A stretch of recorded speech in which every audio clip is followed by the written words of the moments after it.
તો જય માતાજી ખેડૂત મિત્રો, આપણે સવારમાં બોરપી આવી ગયા હતા.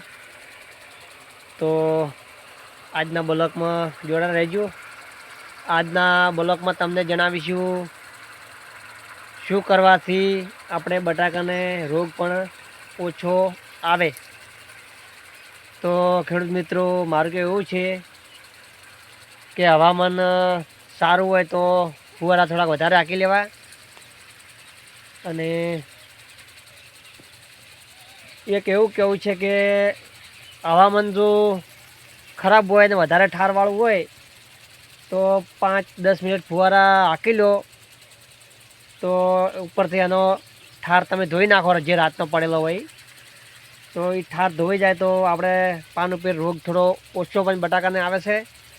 કારણ કે અમે તો વર્ષોથી બટાટા વાવા છે, એટલે સવારની લાઇટ હોય. કારણ કે આપણે આજે 5 વાગે લાઇટ આવી છે વહેલી, એટલે આપણે આજે હવામાન થોડું વાદળછાયો હતો, એટલે આપણે 5 મિનિટ ફુવારા ચાલુ કરી દીધા છે. 5-10 મિનિટ રાખી લેવાના, એટલે એનો ઉપર પાન ઉપરથી રોગ બધો જે રાતનો ઠાર પડ્યો હોય એ ધોઈ જાય અને પાન થઈ જાય ચોખ્ખું ગરમ પાણી આડે, એટલે રોગ આવવાની શક્યતા પણ ઓછી રહેશે. એટલે અમે તો દર વખતે બટાકા વાવવા એટલે આ રીતનું આવું કરે છે.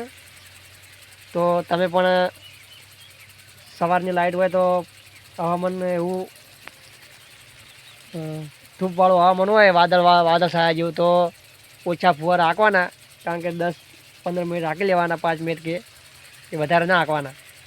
તો એના પાન ઉપરથી બધો સાફ થઈ જાય, ધોઈ જાય, તો રોગ પણ ઓછો આવશે. તો જોઈ લો, આપણે પણ ફુવારા ચાલુ કરી લીધા છે અત્યારમાં. જોઈ લો ખેડૂત મિત્રો, અને વાદળછાયાનું હવામાન છે તો જોઈ લીધું. તો કેવો લાગે વિડીયો આપણો ખૂબ ગમે તો લાઈક પણ કરજો અને પૂરેપૂરો જોજો, અને આપણી ચેનલને સબસ્ક્રાઈબ પણ કરી લેજો. અને તમે પણ થોડા ફુવારા હવા હાંકી લેજો, એટલે ઉપરથી રોગ પણ ધોઈ જશે અને રોગ પણ આવવાની શક્યતા થોડી ઓછી રહેશે. તો જય માતાજી ખેડૂત મિત્રો.